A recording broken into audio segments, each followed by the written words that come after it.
Hey guys, welcome to another episode on Kind Spirit Tech. Now we are going to deal with images and with figures. And in order to use images in our Latex document, we are going to use command use package graphics with an X at the end. And now if we want to import some image into our document, we are going to use command include graphics, and in a name we are going to provide a pathway to our image. I have in my local directory image called controller, and you don't have to provide this extension.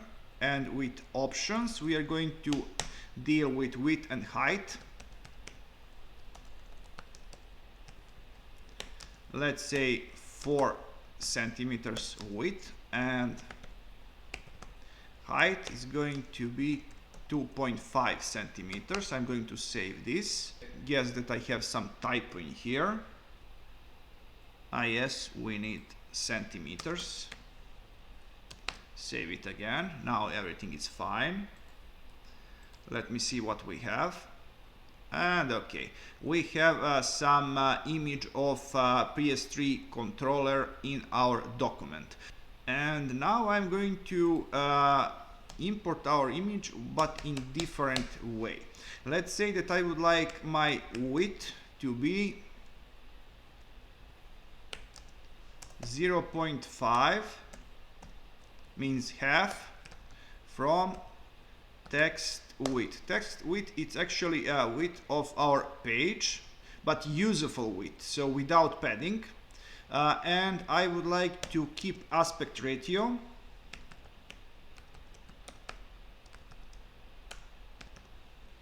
okay, save it. And you see now we have our image with width of half of our page. So now what is going to happen if I copy this command, save it, and we have another image aside the first one. If we add another image is going to take second row. Now let's talk about figures. Well, actually you don't need to use figures in order to use images. You could use them in this simple way. So why we are using figures then? Because with figures we could better manipulate our images and text combination. Let me show you how to do that. So in order to use figure, we are going to provide command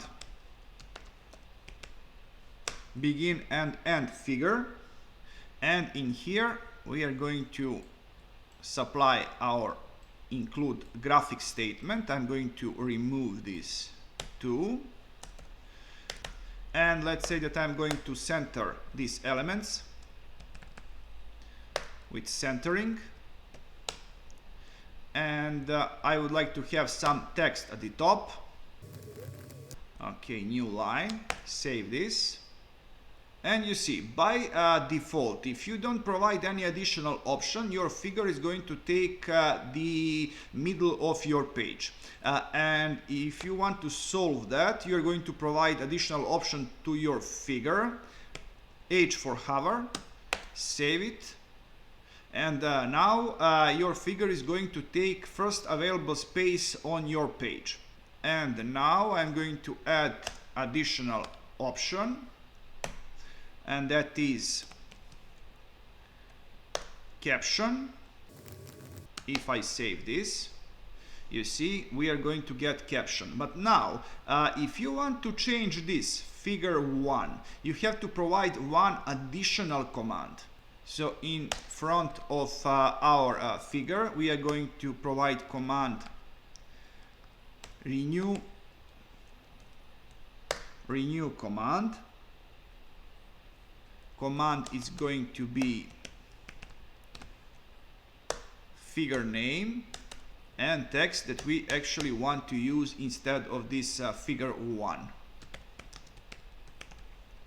If I save this, you see we have my figure 1. So guys, this is a really simple way to use your images in figures. If you like this episode, please subscribe and see ya.